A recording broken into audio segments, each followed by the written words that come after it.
Ya, baik Windy dan pemirsa TV One, dapat kami jelaskan bahwa di Tasikmalaya hampir sama dengan Kabupaten Garut yang akan melaksanakan validasi atau pendataan secara pasti pada siang ini. Kemudian di Tasikmalaya juga, baik di kota Tasikmalaya, baik maupun di Kabupaten Tasikmalaya, informasinya yang baru saja kami himpun dari BPBD Kabupaten Tasikmalaya bahwa akan ada tim dari BNPB dari BNPB pusat yang akan melakukan peninjauan atau pengecekan ke lokasi-lokasi yang terdampak di wilayah kota dan Kabupaten Tasikmalaya. Dan hingga saat ini data yang kami himpun dari BPBD Kabupaten Tasikmalaya sudah ada 30 bangunan yang mengalami terdampak atau mengalami kerusakan.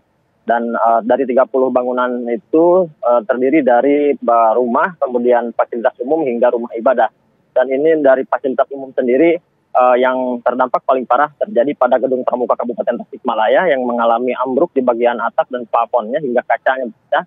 Kemudian di Rumah Sakit Umum SMC Kabupaten Tasikmalaya juga sama, di bagian plafonnya itu mengalami kerusakan. Kemudian di SMA Negeri 1 Sigalontang Kabupaten Tasikmalaya yang mengalami kerusakan di bagian atap hingga temboknya retak-retak. Kemudian ada juga 2 rumah ibadah di Kabupaten Tasikmalaya yang terdampak sehingga mengalami kerusakan di bagian temboknya yang mengalami kerusakan retak. Dan informasinya dari Kabupaten Tasikmalaya juga ada seorang korban, yaitu petugas keamanan dari sebuah bank BUMN yang mengalami luka karena ada pecahan kaca yang mengalami badannya ketika dia berupaya menyelamatkan diri. Untuk di kota Tasikmalaya sendiri, berbeda dengan di Kabupaten Tasikmalaya yang berjumlah 30 bangunan, di kota Tasikmalaya sendiri ada 5 bangunan yang terdampak. Dari keseluruhan 5 bangunan itu merupakan rumah di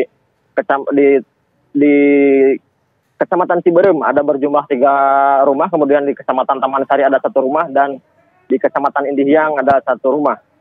Dan hingga saat ini kami belum menerima informasi terbaru lagi untuk jumlah.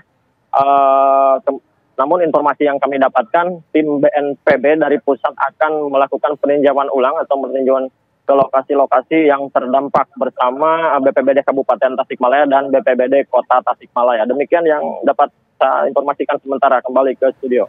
Baik, terima kasih Denden Ahdani, dan sebelumnya ada Taufik Hidayah dari Garut, Jawa Barat. Terima kasih rekan-rekan atas laporan Anda.